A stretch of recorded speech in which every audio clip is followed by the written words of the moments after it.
Okay, Sean, give us a news part 2. Hi guys, thanks for joining us again. So today we're going to do something a little bit different because I think it's really important and I need to get this message out there to you guys. So we're just going to be focusing on what's happening in Eastern Europe because there's been so much happening in Eastern Europe at the moment, and I think these, like on a chessboard, these pawns and these pieces are being moved into place, and any day now guys, all it's going to take is a little spark and this thing's going to blow wide open. So obviously those of you who've been watching from the backdrop, we've got the Russian military build-up, the Belarusian military build-up just north of Zhytomyr. Yesterday we also had the protest on the Polish border. Now guys, I've got some insight to this and you're not going to hear this anywhere else, okay? So from my guys on the ground, who I know in Poland, they're saying that these protests and this, all this stuff that's happening on the Polish border, they're saying that this has been pushed forward by, potentially Russian agents. Now, this would make perfect sense because, as we know, the most large governments, they will have a degree of money and funding they can put in these things to pay people as agent provocateurs to make a riot or a protest, to make a protest turn into a riot.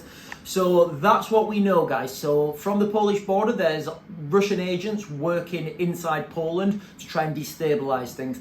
If they can destabilize this train track that runs east to west into Ukraine, that's going to severely limit the amount of resupplies that Ukraine can get.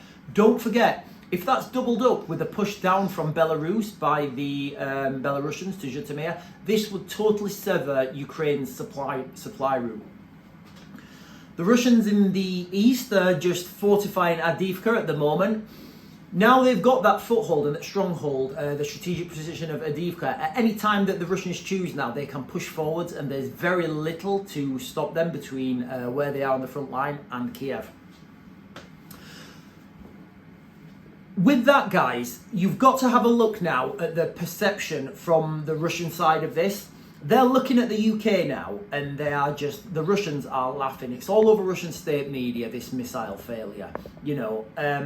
Not only that, our two aircraft carriers, they don't work. The engines don't work, or the propeller's not aligned properly. They basically don't work, so they're a waste of money. We're now supposed to be a serious contender for taking over the nuclear umbrella for NATO, but we don't have any nuclear weapons at work. So you can imagine the Russian empowerment from this, when we all know Russia is the world's largest superpower. So we don't really have a threat to oppose to Russia at the moment. So I think they could seize this opportunity and potentially push forwards. So that's what's happening in Eastern Europe, guys, okay? So what we're going to be doing, we go live on a Friday for an hour on our other platform, link in the bio. Guys, what I do is I say we're going live and we give you guys a chance to ask questions in real time. Nobody else does this, guys, because nobody else knows what they're talking about, okay?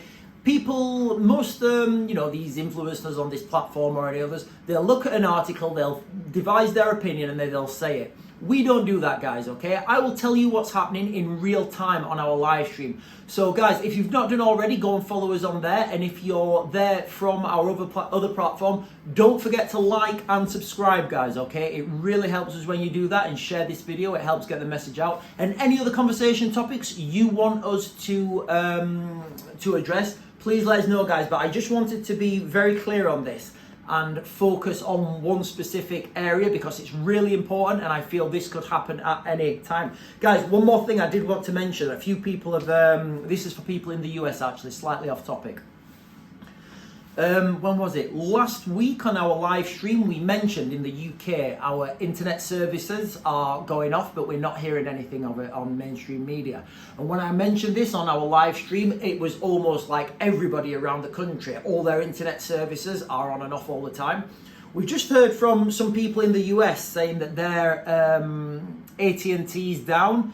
What I will say is I think the West are constantly under cyber attack. And the reason that this doesn't get communicated to people is because people vote with their feet, they vote with their pockets. So, for example, if you guys are in America and AT&T come out and they say, hey guys, yeah, we're under cyber attack, we've lost all your information. you guys are just going to choose different providers.